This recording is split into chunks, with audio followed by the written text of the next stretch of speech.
ಇವತ್ತು ನಾಳೆ ಕರೆದಿರ್ತಕ್ಕಂಥ ಬಂದ್ಗೆ ಕರ್ನಾಟಕ ರಕ್ಷಣಾ ವೇದಿಕೆ ಪ್ರವೀಣ್ ಶೆಟ್ಟಿ ಬಣ ಯಾವ ರೀತಿ ಈಗ ಸ್ಪಂದಿಸಬೇಕು, ಇಲ್ಲ ಘೋಷಣೆಗೆ ಭದ್ರಾಗಿರ್ಬೇಕಾ ಅಥವಾ ಆ ಬಂದನ್ನು ವಾಪಸ್ ತಗೋಬೇಕಾ ಅಂತ ಹೇಳಿ ಬೆಳಗ್ಗೆಯಿಂದ ನಾವು ರಾಜ್ಯ ಪದಾಧಿಕಾರಿಗಳೆಲ್ಲ ಒಂದು ಸಭೆಯನ್ನು ಮಾಡಿದ್ದೀವಿ.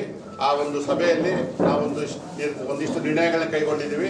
ಅದಕ್ಕೆ ಕುರಿತಂತೆ ತಮ್ಮೆಲ್ಲರಿಗೂ ನಾನು ಉತ್ಪೂರ್ವವಾದ ಸ್ವಾಗತವನ್ನು ತಿಳಿಸ್ತಾ, ನಮ್ಮ ರಾಜ್ಯಾಧ್ಯಕ್ಷರಾದ ಪ್ರವೀಣ್ ಕುಮಾರ್ ಶೆಟ್ಟಿ ಅವರ ನೇತೃತ್ವದಲ್ಲಿ ಇಲ್ಲಿ ಬಂದಿರತಕ್ಕಂಥ ಎಲ್ಲರಿಗೂ ಉತ್ಪೂರ್ವಕವಾದ ಸ್ವಾಗತವನ್ನು ಬಯಸ್ತಾ ನಿರ್ಣಯಗಳನ್ನು ನಮ್ಮ ರಾಜ್ಯಾಧ್ಯಕ್ಷರು ನಿಮಗೆ ತಿಳಿಸ್ತಾರೆ. ಎಲ್ಲ ಮಾಧ್ಯಮ ಮಿತ್ರರಿಗೆ ನಮಸ್ಕರಿಸುತ್ತಾ,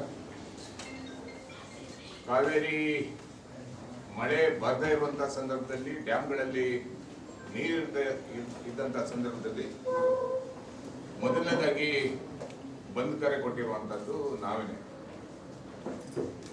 ವಾಟಾಳ್ ನಾಗರಾಜ್ ಅವರ ನಾಯಕತ್ವದಲ್ಲಿ ಇಡೀ ರಾಜ್ಯವನ್ನು ಬಂದ್ ಮಾಡ್ತೀವಿ ಅಂತ ಹೇಳಿರುವಂಥದ್ದು ನಾವೇನೆ.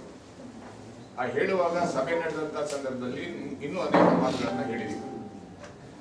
ಕಾವೇರಿ ಮಳೆ ಬಂದು ನೀರು ತುಂಬಿದ್ರೆ ಬಂದನ್ನ ಕರೆಯಲ್ಲ ಅನ್ನುವಂಥ ಮಾತನ್ನು ಹೇಳಿದ್ವಿ. ಸರ್ಕಾರ ನೀರು ಬಿಟ್ಟಿಲ್ಲ ಅಂತ ಹೇಳಿದ್ರೆ ಬಂದನ್ನ ಕರೆಯಲ್ಲ ಅನ್ನುವಂಥ ಮಾತನ್ನು ಸಹ ಅವತ್ತು ಘೋಷಣೆಯನ್ನು ಮಾಡಿದ್ವಿ.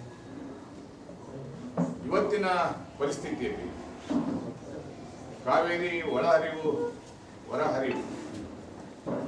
ಹೊರಹರಿವು ಜಾಸ್ತಿ ಆಗಿರೋದ್ರಿಂದ CWMA ಮತ್ತೆ ನೀರನ್ನ ಬಿಡಲಿಕ್ಕೆ ಒತ್ತಾಯವನ್ನ ಮಾಡ್ತಾ ಇರೋದನ್ನ ನಾವು ತೀವ್ರವಾಗಿ ಸಂಘಟನೆಯ ಪದಾಧಿಕಾರಿಗಳೆಲ್ಲ ಸೇರಿ ವಿರೋಧವನ್ನ ಮಾಡ್ತಾ ಇದ್ದೀವಿ. ಅದರ ಜೊತೆಯಲ್ಲಿ ಸರ್ಕಾರಕ್ಕೆ ಒತ್ತಡವನ್ನ ಹಾಕ್ತಾ ಇದೀವಿ, ಮನವಿಯನ್ನ ಮಾಡ್ತಾ ಇದೀವಿ. ರಾಮಲಿಂಗ ರೆಡ್ಡಿ ಅವರು ಇವಾಗಲೇ ಘೋಷಣೆಯನ್ನ ಮಾಡಿದ್ದಾರೆ, ಯಾವುದೇ ಕಾರಣಕ್ಕೂ ನೀರನ್ನ ಬಿಡಲ್ಲ, ಸುಪ್ರೀಂ ಕೋರ್ಟ್ ಹೋಗ್ತೀವಿ, ಕನ್ನಡಿಗರ ಹಿತವನ್ನ ಕಾಯ್ತೀವಿ ಅನ್ನುವಂಥ ಮಾತನ್ನು ಹೇಳಿದ್ದಾರೆ. ಮಾನ್ಯ ಮುಖ್ಯಮಂತ್ರಿಗಳು ನೀರನ್ನ ಬಿಡಲ್ಲ, ಕರ್ನಾಟಕದ ಹಿತವನ್ನ ಕಾಪಾಡ್ತೀವಿ ಅನ್ನುವಂಥ ಮಾತನ್ನ ಹೇಳಿದ್ದಾರೆ. ಆದರೂ ಸಹ ನಮ್ಮ ಲೋಕಸಭಾ ಸದಸ್ಯರು ಮತ್ತೆ ನಮ್ಮ ಸರ್ಕಾರ ಮತ್ತೆ ನಮ್ಮ ಅಧಿಕಾರಿಗಳು ನಿರ್ಲಕ್ಷ್ಯದಿಂದ ನಮಗೆ ನಿರಂತರವಾಗಿ ಅನ್ಯಾಯ ಆಗ್ತಾ ಇದೆ. ಬೆಂಗಳೂರು ನಗರ ಇವತ್ತು ದಿನನಿತ್ಯ ಬೆಳೀತಾ ಇದೆ. ಅಪಾರ್ಟ್ಮೆಂಟ್ಗಳು ಎತ್ತರಕ್ಕೆ ಮತ್ತೆ ಜಾಸ್ತಿ ಅಪಾರ್ಟ್ಮೆಂಟ್ಗಳು ಬರ್ತಾ ಇರೋದ್ರಿಂದ ನೀರಿನ ಸಮಸ್ಯೆ ನಿಜವಾಗ್ಲೂ ಬೆಂಗಳೂರು ನಗರ ಮತ್ತು ಕನ್ನಡಿಗರಿಗೆ ಆಗ್ತಾ ಇದೆ.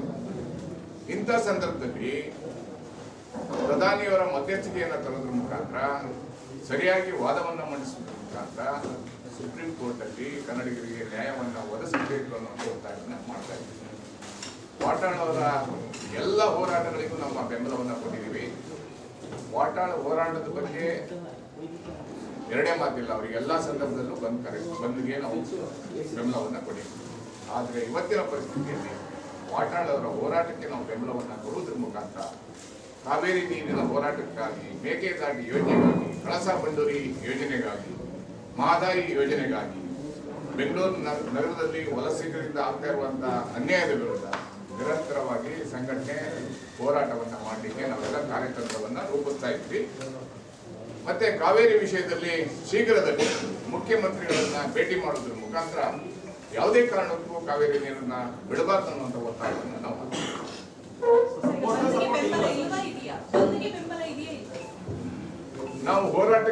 ಅವರ ಹೋರಾಟಕ್ಕೆ ಬೆಂಬಲವನ್ನ ಕೊಡ್ತೀವಿ. ಇವಾಗಿನ ಪರಿಸ್ಥಿತಿಯಲ್ಲಿ ಬಂದ್ಗೆ ಕರ್ನಾಟಕದಲ್ಲಿ, ಬೆಂಗಳೂರು ನಗರದಲ್ಲಿ ಕಾರ್ಮಿಕರಿಗೆ, ರೈತರಿಗೆ, ಹೋಟೆಲ್ ಉದ್ಯಮಿಗಳಿಗೆ, ಬೇಕರಿಯವರಿಗೆ, ಚಿಕ್ಕ ಪುಟ್ಟ ವ್ಯವಹಾರ ಮಾಡುವಂಥವರಿಗೆ ತೊಂದರೆಯನ್ನ ಕೊಡೋದು ಬೇಡ ಅಂತೇಳಿ ವಾಟಾಳರಲ್ಲಿ ನಾವು ಮನವಿಯನ್ನ ಮಾಡ್ಕೊತಾ ಇದ್ದೀವಿ. ಮುಂದಿನ ದಿನಗಳಲ್ಲಿ ಎಲ್ಲ ಒಟ್ಟಿಗೆ ಸೇರಿ ಬಂದನ್ನ ಮಾಡೋಣ ಅಥವಾ ಹೋರಾಟವನ್ನು ಇನ್ನಷ್ಟು ತೀವ್ರ ಮಾಡೋಣ.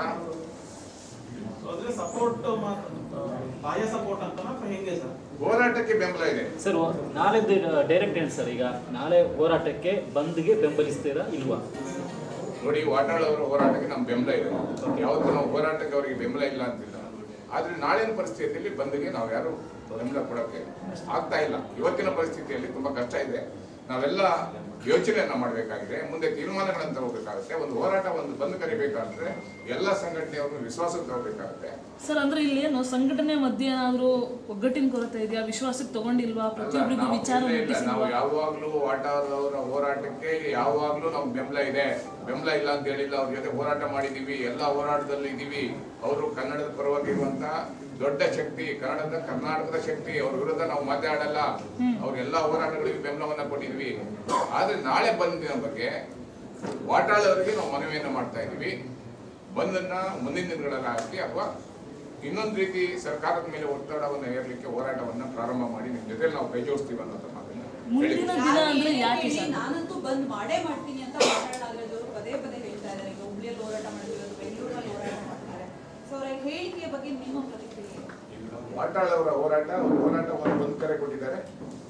ಅವರ ನಿಲುವು, ನಮ್ಮ ಸಂಘಟನೆಯ ನಿಲುವನ್ನು ನಾವು ಇವತ್ತು ಪ್ರಕಟಣೆ ಮಾಡಿದ್ದೀವಿ. ನಮ್ಮ ಹೋರಾಟ ಕಾವೇರಿ ನೀರಿಗಾಗಿ ನಿರಂತರವಾಗಿ ಹೋರಾಟ ಇರುತ್ತೆ. ಆದ್ರೆ ನಾಳೆ ಬಂದಿಗೆ ನಾವೆಲ್ಲ ಹೋರಾಟವನ್ನ ಮಾಡ್ತೀವಿ ಬಿಟ್ರೆ ಯಾವುದೇ ಬಂದಿಗೆ ನಾವು ಮಾಡ್ತಾ ಇಲ್ಲ. ಸಿಎಂ ಅವರ ಒತ್ತಡ ಇತ್ತು, ಕೆಲವೊಂದು ಸಂಘಟನೆಗಳು ಹಿಂದೆ ಸರಿದಿರೋದಕ್ಕೆ ಕಾರಣ ಸಿಎಂ ಒತ್ತಡ ಅನ್ನುವಂತಹ ಮಾತುಗಳನ್ನು ಈಗ ವಾಟಾಳ್ ಬಣದವರು ತುಂಬಾ ಚೆನ್ನಾಗಿ ಹೇಳ್ತಾ ಇದ್ದಾರೆ. ಸಿಎಂ ಒತ್ತಡ ಹಾಕಿದ ತಕ್ಷಣ ಎಲ್ಲರೂ ಹಿಂದೆ ಸರಿದ್ರು ಬಂದಿಲ್ಲ ಅಂತ. ನಮ್ಗೆ ಸಿಎಂ ಆಗ್ಲಿ ಅಥವಾ ಪ್ರಧಾನಮಂತ್ರಿಗಳ ನಾವು ಮಾಡ್ತಾ ಇರೋದು ನಮ್ಮ ಮನೆ ಕೆಲಸ ಇಲ್ಲ. ನಮ್ಗೆಲ್ಲರಿಗೂ ಉದ್ಯೋಗ ಇದೆ, ಬೇರೆ ಉದ್ಯೋಗಗಳಿದಾವೆ. ಅಥವಾ ಕನ್ನಡದ ಹೇಳಿ ಯಾರೋ ಮನೆ ಬಾಗಿಲಿಗೆ ಹೋಗ್ಬೇಕಾಗಿರುವಂತ ಅವಶ್ಯಕತೆ ಇಲ್ಲ. ಅಥವಾ ಸಿಎಂ ಹತ್ರ ಇಲ್ಲಿ ತನಕ ನಾವು ಬಂದು ಕೇಳಲಿಕ್ಕೆ ಹೋಗಿಲ್ಲ, ಯಾರ ಹತ್ರ ನಾನು ದುಡ್ಡಿಗೆ ಹೋಗಿಲ್ಲ. ಆದ್ರಿಂದ ನಮ್ಗೆ ಯಾವುದೇ ಭಯ ಇಲ್ಲ. ನಾವು ಮಾಡ್ತಾ ಇರುವುದು ಕಾವೇರಿ ನೀರು ಕನ್ನಡಿಗರ ಆಸ್ತಿ, ಅದು ಜೀವನಾಡಿ. ಬೆಂಗಳೂರು ನಗರದಲ್ಲಿರುವರು ಪ್ರತಿಯೊಬ್ಬರು ನೀರು ಕುಡಿಬೇಕಾಗಿದೆ. ಮಂಡ್ಯ ಮೈಸೂರು ರೈತರು ಕುಡಿಬೇಕಾಗಿದೆ. ಉತ್ತರ ಕರ್ನಾಟಕದಲ್ಲಿ ಮಹದಾಯಿ ಮತ್ತೆ ಕಳಸಾ ಬಂಡೂರಿ ಯೋಜನೆಯನ್ನ ಜಾರಿಗೆ ತರಬೇಕು. ಇದರಲ್ಲಿ ಪ್ರತಿಯೊಬ್ಬ ರಾಜಕಾರಣಿಗಳ ಪಾತ್ರನೂ ಇದೆ, ಪ್ರತಿಯೊಬ್ಬ ಅಧಿಕಾರಿಗಳ ಪಾತ್ರವೂ ಇದೆ. ಅವರಿಂದ ನಮ್ಗೆ ನಿರಂತರವಾಗಿ ಅನ್ಯಾಯ ಆಗ್ತಾ ಇದೆ. ಒಟ್ಟಾರೆ ವ್ಯವಸ್ಥೆ ನಮ್ಗೆ ಕನ್ನಡಿಗರಿಗೆ ಮರಣ ಶಾಸನವನ್ನ ಬರೆಯುವಂತ ಕೆಲಸ ಮಾಡಿದೆ. ಆದ್ರಿಂದ ನಾವು ಸರ್ಕಾರಕ್ಕೆ ಒತ್ತಡವನ್ನು ಹಾಕ್ತಾ ಇದೀವಿ. ಯಾರ ಒತ್ತಡನೂ ಇಲ್ಲ ಇದರಲ್ಲಿ. ನಮ್ಗೆ ಇಲ್ಲಿ ಸಾಮಾನ್ಯ ಜನರು ಮತ್ತೆ ಮಳೆ ಚೆನ್ನಾಗಿ ಸುರಿದಿರೋದ್ರಿಂದ, ಡ್ಯಾಮ್ಗಳಲ್ಲಿ ನೀರು ತುಂಬ್ತಾ ಇರೋದ್ರಿಂದ, ಹೊಳೆ ಹರಿವು ಜಾಸ್ತಿ ಆಗ್ತಾ ಇರೋದ್ರಿಂದ, ಮತ್ತೆ ಸರ್ಕಾರ ನೀರನ್ನ ಬಿಡಲ್ಲ ಅಂತ ಹೇಳಿ ಸ್ಪಷ್ಟವಾಗಿ ಹೇಳಿರೋದ್ರಿಂದ ನಾವು ಈ ಬಂದಿಂದ ಹೋರಾಟವನ್ನ ಮಾಡ್ಲಿಕ್ಕೆ ನಾವೆಲ್ಲ ತಯಾರಾಗಿದ್ದೀವಿ. ವಾಟಾಳ್ ಅವರಿಗೆ ಯಾವಾಗಲೂ ನಮ್ಮ ಬೆಂಬಲವನ್ನ ಕೊಡ್ತಾ ಇರ್ತೀವಿ. ವಾಟಾಳ್ ಅವ್ರ ಬಗ್ಗೆ ನಮ್ದು ಎರಡೇ ಮಾತೇ ಇಲ್ಲ. ಹೋರಾಟದಲ್ಲಿ ಕರ್ನಾಟಕದ ನಂಬರ್ 1 ಅಂತ ಹೇಳಿ ಸರ್, ಈಗ ಮೊದಲನೇ ಡೈರೆಕ್ಷನ್ ಅಲ್ಲೂ ಕರ್ನಾಟಕ ಹಿನ್ನಡೆ ಆಗಿದೆ. ನಿನ್ನೆ ಕೊಟ್ಟಂತ 2ನೇ ಡೈರೆಕ್ಷನ್ ಅಲ್ಲೂ ಕೂಡ ಕರ್ನಾಟಕಕ್ಕೆ ಹಿನ್ನಡೆ ಆಗಿದೆ. ತಾವು ಮೊದಲನೇ ಡೈರೆಕ್ಷನ್ ಅಲ್ಲಿ ಈ ರೀತಿಯಾದ ನಿರ್ಧಾರ ಕೈಗೊಂಡಿದ್ವಿ. ಈಗ ನಿನ್ನೆ ಡೈರೆಕ್ಷನ್ ಬಂದಿದೆ. ಅದರ ಪ್ರಕಾರ ಹೋದ್ರೆ ತಾವು ಹೋರಾಟ ಮಾಡಲ್ಲ ಅಂತ ಹೇಳ್ತೀರಾ? ಯಾಕಂದ್ರೆ ಇದು ಬಹಳ ದೊಡ್ಡ ಮಟ್ಟದಲ್ಲಿ ಚರ್ಚೆ ಆಗತ್ತೆ. ಯಾಕಂದ್ರೆ ಕನ್ನಡ ಪರ ಹೋರಾಟಗಾರರು ಏನು ರೈತರ ಪರವಾಗಿ ನಿಂತಿದ್ದೀವಿ ಎನ್ನುವಂತಹ ಮಾತನ್ನ ಹಿಂದೆ ಕೂಡ ತಾವು ಹೇಳಿದ್ವಿ, ತಮ್ಮ ಹಲವು ಬಣಗಳು ಕೂಡ ಹೇಳಿದ್ವು. ಆದ್ರೆ ಈ ನಿರ್ಧಾರ ಸರಿಯಾ ಎನ್ನುವಂತಹ ಚರ್ಚೆ ಈಗ ಆಗ್ತಾ ಇದೆ. ನೋಡಿ, ಯಾವತ್ತು ನಾವು ಬಂದ್ ಕರೆ ಕೊಟ್ಟಾಗ ಮಳೆ 20% ಕರ್ನಾಟಕ ಮಳೆ ಬಂದಿಲ್ಲ. ಯಾವ ಡ್ಯಾಮ್ ಅಲ್ಲೂ ನೀರಿದ್ದಿಲ್ಲ. ಅಂತ ಸಂದರ್ಭದಲ್ಲಿ ಅನಿವಾರ್ಯವಾಗಿ ಬಂದ್ ಕರೆ ಕೊಟ್ಟಿದೀವಿ ಎಲ್ಲ ಒಟ್ಟಿಗೆ. ಅದಾದ ತಕ್ಷಣ ನಿರಂತರವಾಗಿ ಮಳೆ ಸುರಿದಿದೆ. ನೀರು ಹೇರಳವಾಗಿ ನಮ್ಮ ಡ್ಯಾಮ್ಗಳು ತುಂಬ್ತಾ ಇದಾವೆ. ಸರ್ಕಾರ ನಮ್ಗೆ ನೀರ್ ಬಿಡಲ್ಲ ಅನ್ನುವಂತ ಮಾತನ್ನ ಮಾನ್ಯ ಮುಖ್ಯಮಂತ್ರಿಗಳು ರಾಮಲಿಂಗ ರೆಡ್ಡಿ ಅವರು, ನೀರಾವರಿ ಸಚಿವರಾದಂತಹ ರಾಮಲಿಂಗ ರೆಡ್ಡಿ ಅವರು ಸುಪ್ರೀಂ ಕೋರ್ಟ್ ಹೋಗ್ತೀವಿ, ನೀರನ್ನ ಬಿಡಲ್ಲ ಅನ್ನೋ ಮಾತನ್ನ ನಿನ್ನೆನೂ ಸಹ ಹೇಳಿದ್ದಾರೆ. ಅವರ ಮಾತಿನ ಭರವಸೆಯ ಮೇಲೆ ನಾವು ಈ ಬಂದನ್ನ ವಾಪಸ್ ತಗೊಂತಾ ಇದ್ದೀವಿ. ಆದ್ರೆ ತಮಿಳುನಾಡಿನ ಬೆಳವಣಿಗೆಗಳು ಸಾಕಷ್ಟು ಮಟ್ಟದಲ್ಲಿ ಬದಲಾವಣೆ ಆಗ್ತಾ ಇದೆ.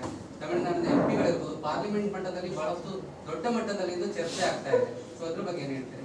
ತಮಿಳುನಾಡಿನವರು ನಮ್ಮ ನೀರನ್ನ ಕಬಳಿಸಲಿಕ್ಕೆ ಎಲ್ಲ ಒಗ್ಗಟ್ಟಾಗಿ, ಎಲ್ಲಾ ರಾಜಕೀಯ ಪಕ್ಷಗಳು ಒಗ್ಗಟ್ಟಾಗಿ ಆ ಕಾರ್ಯತಂತ್ರವನ್ನ ಮಾಡ್ತಾ ಇರ್ತಾರೆ.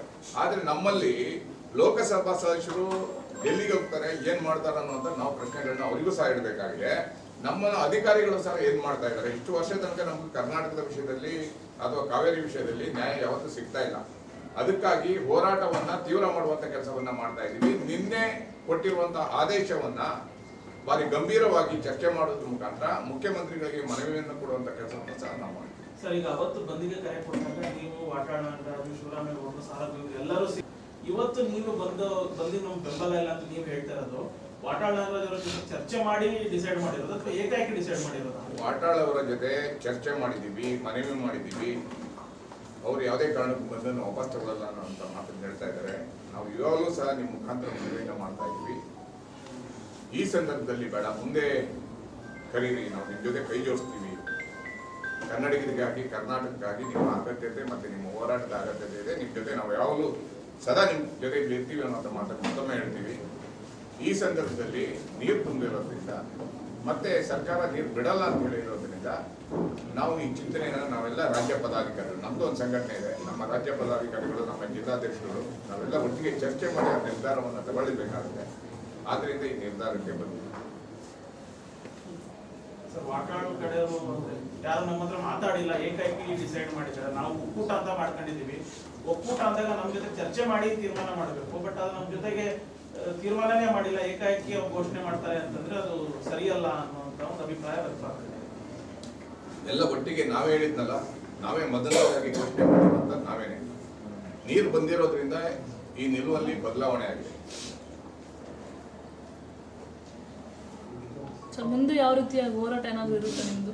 ಖಂಡಿತವಾಗಲೂ ಹೋರಾಟ, ನೀರು ಬಿಟ್ಟರೆ ಖಂಡಿತವಾಗಲೂ ರೈತರ ಜೊತೆಯಲ್ಲಿ, ಕನ್ನಡಿಗರ ಜೊತೆಯಲ್ಲಿ ಹೋರಾಟಕ್ಕೆ ಸದಾ ಸಿದ್ಧವಾಗಿರ್ತೀವಿ. ಹೋರಾಟವನ್ನು ತೀವ್ರಗೊಳಿಸುವಂತ ಕೆಲಸವನ್ನ ಮಾಡ್ತೀವಿ. ಈಗ ಸರ್ಕಾರದ ಕಾನೂನಿನ ಹೋರಾಟದ ಬಗ್ಗೆ ತಮಗೆ ನಂಬಿಕೆ ಇದೆಯಾ? ಸರ್ಕಾರದ ಕಾನೂನಿನ ಹೋರಾಟದ ಬಗ್ಗೆ ತಮಗೆ ನಂಬಿಕೆ ಇದೆಯಾ ಅಂತ ಹೇಳಿ ಸುಪ್ರೀಂ ಕೋರ್ಟ್ ಹೋಗ್ತೀನಿ ಅಂತ ಹೇಳ್ತಿದ್ದಾರೆ. ಅಲ್ಲ, ಹೋಗ್ಲೇಬೇಕಲ್ವಾ? ಸರ್ಕಾರದ ಮೇಲೆ ನಂಬಿಕೆ ಇಡಲೇಬೇಕು. ನಮ್ಮ ಸರ್ಕಾರ ಅಂದಮೇಲೆ ನಾವು ನಂಬಿಕೆ ಇಡಲೇಬೇಕು. ಕೇಂದ್ರ ಸರ್ಕಾರ ನಂಬಿಕೆ ಇಡಲೇಬೇಕು. ನಮ್ಮ ಲೋಕಸಭಾ ಸದಸ್ಯರು ಇದರಲ್ಲಿ ಹಿನ್ನಡೆ ಇದ್ದಾರೆ. ಅವರ ಮನೆಗಳಿಗೂ ಮುತ್ತಿಗೆ ಹಾಕುವಂತ ಕೆಲಸವನ್ನ ನಾವು ಮಾಡಬೇಕಾಗುತ್ತೆ. ಕಾವೇರಿ ವಿಷಯದಲ್ಲಿ ನೀವು ಪ್ರಧಾನಿಯವರು ಮಧ್ಯಸ್ಥಿಕೆ ತರಬೇಕು, ಕೇಂದ್ರ ಸರ್ಕಾರಕ್ಕೆ ಒತ್ತಡವನ್ನು ಹೇರ್ಬೇಕನ್ನುವಂತ ಒತ್ತಡವನ್ನು ನಾವು ಹೇರ್ಲಿಕ್ಕೆ ಚರ್ಚೆಯನ್ನ ಮಾಡ್ತಾ ಇದ್ದೀವಿ. ನಾಳೆ ಹೋಗಿ ಪ್ರತಿಭಟನೆ ಆದರೂ ಇರುತ್ತಾ? ನಾಳೆ ಪ್ರತಿಭಟನೆಗೆ ನಾವು ಇನ್ನೂ ಚರ್ಚೆ ಮಾಡಿ ತಿಳಿಸ್ತೀವಿ. ಕಳೆದ ಎಲ್ಲ ಬಂದ್ಗಳಿಗಿಂತ ಮತ್ತು ಈ ಬಂದ್ ಎಷ್ಟು ವಿಶೇಷವಾಗಿರುತ್ತೆ, ವಿಭಿನ್ನವಾಗಿರುತ್ತೆ. ಕಳೆದ ಬಾರಿ ಅನೇಕ ಸಲ ಬಂದಾಗಿದೆ ಈ ವಿಚಾರಕ್ಕೆ ಸಂಬಂಧಪಟ್ಟ ಹಾಗೆ. ಈ ಬಂದು ಏನು ವಿಶೇಷತೆ? ಕಾವೇರಿಗಾಗಿ ಒಂದೇ ವಾರದಲ್ಲಿ 2 ಬಂದು ಆಗಿದೆ. 2 ಬಂದು ಸಹ ಜನ ಸಪೋರ್ಟ್ ಮಾಡಿದ್ದಾರೆ. ಕಾವೇರಿ ಕನ್ನಡಿಗರ ಜೀವನಾಡಿ. ನಾವು ಹೋರಾಟಗಾರರು ಹೇಳಿದ ತಕ್ಷಣ ಬಂದ್ ಮಾಡಲ್ಲ. ಕನ್ನಡಿಗರ ಜೀವನಾಡಿಯನ್ನ ಎಲ್ಲ ಕನ್ನಡಿಗರು ಕಾವೇರಿಗಾಗಿ ಎಲ್ಲ ಸಂದರ್ಭದಲ್ಲೂ ನಮ್ಮ ಜೊತೆಯಲ್ಲಿ, ಕನ್ನಡ ಹೋರಾಟಗಾರರ ಜೊತೆಯಲ್ಲಿ ನಿಂತಿದ್ದಾರೆ. ಇವತ್ತು ಮಳೆ ಬರ್ತಾ ಇದೆ ಹೇರಳವಾಗಿ. ಬೆಂಗಳೂರಲ್ಲೂ ಮಳೆ ಇದ್ದಿಲ್ಲ, ಬೋರ್ಗಳೆಲ್ಲ ಒಣಗಿದ್ದು. ಆದ್ರೆ ಇವತ್ತು ಸಹ ಮಳೆ ಬರ್ತಾ ಇದೆ. ಬೆಂಗಳೂರು ನಗರಕ್ಕೆ ನೀರು ತರಲಿಕ್ಕೆ ಬರೀ ಕಾವೇರಿ ಒಂದೇ ಅಲ್ಲ, ನಮ್ಮ ಸರ್ಕಾರ ನೇತ್ರಾವತಿ ನೀರು ಹರಿದು ಸಮುದ್ರಕ್ಕೆ ಸೇರ್ತಾ ಇದೆ, ಶರಾವತಿ ನೀರು ಹರಿದು ಸಮುದ್ರ ಸೇರ್ತಾ ಇದೆ. ಅದನ್ನ ತಿರುವು ಮಾಡಿ ಬೆಂಗಳೂರು ನಗರ ಮತ್ತೆ ಕೋಲಾರ, ಚಿಕ್ಕಬಳ್ಳಾಪುರ, ಗ್ರಾಮಾಂತರ ಜಿಲ್ಲೆಗೆ ನೀರನ್ನ ಕೊಡಬಹುದು. ಒಂದ್ ಕಡೆ ಮಹದಾಯಿ ಯೋಜನೆಗೆ ಅವತ್ತಿಂದ ಉತ್ತರ ಕರ್ನಾಟಕದ ರೈತರು ಬಬ್ಬೆ ಹೊಡಿತಾ ಇದ್ದಾರೆ. ಇಲ್ಲಿ ತನಕ ಆ ಭಾಗದಲ್ಲಿ ಗೆದ್ದು ಬರ್ತಾ ಇದ್ದಾರೆ, ಮಾಡ್ತೀವಿ ಅಂತಾರೆ, ಸಂಸದರಾಗ್ತಾರೆ, ಚರ್ಚೆ ಮಾಡಲ್ಲ, ನೀರನ್ನ ಕೊಡುವಂತ ಕೆಲಸ ಮಾಡಿಲ್ಲ. ಕಳಸಾ ಬಂಡೂರಿ ಅನೇಕ ನಾಲೆಗಳಿಂದ ನೀರು, ಕುಡಿಯೋ ನೀರಿನ ಯೋಜನೆ, ಅದಕ್ಕೂ ಸಹ ಕೈ ಹಾಕಿಲ್ಲ. ಇದೆಲ್ಲ ಬಟ್ಟೆ ಉರಿ ಇದೆ. ಇವರು ಸರ್ಕಾರ ಅಧಿಕಾರಕ್ಕೆ ಬಂದ ಮೇಲೆ ಅವರ ವ್ಯವಸ್ಥೆ, ಅವರ ಮೋಜು ಮಸ್ತಿಗಳೇ ಬೇರೆ ಆಗಿರ್ತವೆ. ಹೋರಾಟಗಾರರ ಮಾತುಗಳು ಗೆದಿಬೇಕಾದ್ರೆ ಮುಂಚೆ ಕೇಳ್ತಾರೆ ಬಿಟ್ರೆ ಗೆದ್ದ ಮೇಲೆ ಯಾರು ಅದ್ರ ಕಡೆ ಗಮನ ಕೊಡ್ತಾ ಇಲ್ಲ. ಅದಕ್ಕಾಗಿ ಅನಿವಾರ್ಯವಾಗಿ ಎಲ್ಲ ಒಟ್ಟಿಗೆ ಸೇರಿ ಇನ್ನೊಮ್ಮೆ ಹೋರಾಟವನ್ನ ತೀವ್ರಗೊಳಿಸುವಂತ ಕೆಲಸವನ್ನ ಮಾಡ್ತೀವಿ. ಉತ್ತರ ಕರ್ನಾಟಕದಲ್ಲೂ ಸಹ ಅಭಿವೃದ್ಧಿ ಆಗಬೇಕು. MES ಇರ್ಬೋದು. ಬೆಂಗಳೂರು ನಗರದಲ್ಲಿ ಎಷ್ಟೊಂದು ತೊಂದರೆ ಇದೆ. ಬೆಂಗಳೂರು ನಗರ ಎಲ್ಲಿ ಬಳಸಿದ್ದಾರೆ ಇವತ್ತು? ತುಮಕೂರಿಂದ ಕನಕಪುರ ತನಕ ಬೆಂಗಳೂರು ಆಗಿದೆ. ಚಿಕ್ಕಬಳ್ಳಾಪುರದಿಂದ ರಾಮನಗರ ದಾಟಿ ಹೋಗ್ತಾ ಇದೆ. ಇವತ್ತು ರಾಮನಗರ ಗ್ರೇಟರ್ ಬೆಂಗಳೂರು ಮಾಡ್ತಾ ಇದ್ದಾರೆ. ನೀರೆಲ್ಲಿಂದ ತರ್ತೀರ ಅನ್ನುವಂಥದ್ದು ಯಾವ್ದಾದ್ರು ಬ್ಲೂ ಪ್ರಿಂಟ್ ಇದೆಯಾ ನಮ್ಮ ಸರ್ಕಾರಕ್ಕೆ, ಅಧಿಕಾರಿಗಳಿಗೆ? ನೀರಿಲ್ಲ, ಮಳೆ ಬಂದಿಲ್ಲ ಅಂತ ನೀರಿಲ್ಲ. ಇವತ್ತು ಮಳೆ ಬಂದಿದೆ, ಸ್ವಲ್ಪ ಉಸಿರಾಡ್ತಾ ಇದೀವಿ ಅಷ್ಟೇನೆ. ಮತ್ತೆ ನೀರು ಇವ್ರು ಹೇಳಿದ ತರ ಬಿಟ್ರೆ ಕಾವೇರಿ ಮತ್ತೆ ಬದಲಾಗುತ್ತೆ. ಅದಕ್ಕಾಗಿ ಹೋರಾಟವನ್ನು ತೀವ್ರಗೊಳಿಸುವಂತ ಕೆಲಸವನ್ನ ನಾವು ಮಾಡ್ತೀವಿ. ಸರ್, ಈಗ ಬೆಳಗ್ಗೆ 6 ಗಂಟೆ, ನಾಳೆ ಬೆಳಗ್ಗೆ ವಾಟಾಳ್ ಹೇಳಿರೋ ಬೆಳಗ್ಗೆ 6 ಗಂಟೆಯಿಂದ ಸಂಜೆ 6 ಗಂಟೆ ಒಂದ್ ಕಡೆ ವಾಟಾಳ್ ಬಂದಿದೆ ಅಂತಾರೆ, ನೀವು ಬಂದ್ ಮಾಡೋದು ಬೇಡ ಅನ್ನುವಂತ ಮಾತನ್ನ ಹೇಳ್ತಾರೆ. ಆದ್ರೆ ರಾಜ್ಯದ ಜನರಿಗೆ ಒಂದಷ್ಟು ಗೊಂದಲ ಇದೆ ಸರ್, ಬಂದಿರೋದು ಜನರಿಗೆ ಏನ್ ಹೇಳ್ತೀರಾ? ಅಲ್ಲ, ರಾಜ್ಯದ ಜನತೆ ವಾಟಾಳ್ ನಾಗರಾಜ್ ಹೇಳ್ಬೇಕಾಗುತ್ತೆ ಯಾವ ರೀತಿ ಅಂತ. ವಾಟಾಳ್ ನಾಗರಾಜ್ ಅವರು ಏನು ಕರೆ ಕೊಟ್ಟಿದ್ದಾರೆ, ಅವ್ರಿಗೆ ನಾವು 7 ಮನವಿ ಮಾಡ್ತಾ ಇದೀವಿ. ಹೋರಾಟದ ಜೊತೆ ಕೈ ಜೋಡಿಸಿ ಬಂದಿರೋದ್ರಿಂದ ಬಂದಿಂದ ಇವತ್ತಿನ ಪರಿಸ್ಥಿತಿ ತುಂಬಾ ಕಷ್ಟ ಆಗುತ್ತೆ. ಎಲ್ಲರೂ ಬಂದು ಈ ಸಂದರ್ಭ ಬೇಡ ಅನ್ನುವಂತ ಮಾತುಗಳನ್ನು ಹೇಳ್ತಾ ಇದ್ದಾರೆ. ಆದ್ರಿಂದ ನಮ್ಮ ರಾಜ್ಯ ಪದಾಧಿಕಾರಿಗಳ ಮಾತನ್ನ ಕೇಳಿ ನಾವು ನಿರ್ಧಾರವನ್ನು. ಸರ್, ಮಳೆ ಬರ್ತಿರೋದು ನಿನ್ನೆ ಮೊನ್ನೆ ಅವತ್ತು ಘೋಷಣೆ ಮಾಡಿ 2-3 ದಿವಸದ ನಂತರನೇ ಸಾಕಷ್ಟು ಮಳೆ ಆಗ್ತಾ ಇದೆ. ಸೊ ಈ ಟೈಮಲ್ಲಿ ಅಂದ್ರೆ ನಾಳೆ ಬಂದಿರೋದ್ರಿಂದ ಈಗ ಕೊನೆಯ ಹಂತದಲ್ಲಿ ನಿರ್ಧಾರ ಮಾಡಿರೋದು ನಾವು 2-3 ದಿನಗಳ ನಂತರನೇ ಚರ್ಚೆಗಳನ್ನ ಮಾಡಿದೀವಿ ಎಲ್ಲರ ಹತ್ರ. ಮಳೆ ಬರ್ತಾ ಇದೆ, ಬಂದನ್ನ ಮುಂದಕ್ಕೆ ಹಾಕೋಣ, ಚರ್ಚೆ ಮಾಡಿದೀವಿ. ಎಲ್ಲರ ಹತ್ರ ಚರ್ಚೆ ಮಾಡಿದೀವಿ. ಕೊನೆ ತನಕ ವಾಟಾಳ್ ಅವರು ಬಂದನ್ನ ವಾಪಸ್ ಪಡಿಬಹುದು ಅನ್ನುವಂಥ ನಮ್ಮ ನಿರೀಕ್ಷೆ ಇತ್ತು. ಇವತ್ತು ಬೆಳಿಗ್ಗೆ ತನಕ ನಿರೀಕ್ಷೆ ಇತ್ತು, ಪಡಿತಾರೆ ವಾಪಸ್ ಅನ್ನುವಂಥ. ಪ್ರೆಸ್ ಮೀಟ್ ಆದ್ಮೇಲೆ ಏನಾದ್ರು ವಾಟಾಳ್ ಮನವೊಲಿಸೋ ಕೆಲಸ ಖಂಡಿತವಾಗಲೂ ವಾಟಾಳ್ ಅವರ ಹತ್ರ ಮಾತಾಡುವಂಥ ಕೆಲಸ, ಮನವೊಲಿಸುವಂಥ ಕೆಲಸ ಇನ್ನೂ ಸಹ ಮಾಡ್ತೀವಿ. ಬಟ್ ಅದು ಯಾವ ರೀತಿ ಆಗುತ್ತೆ ಅನ್ನೋಂಥದ್ದು ಹೇಳೋಕ್ಕಾಗಲ್ಲ.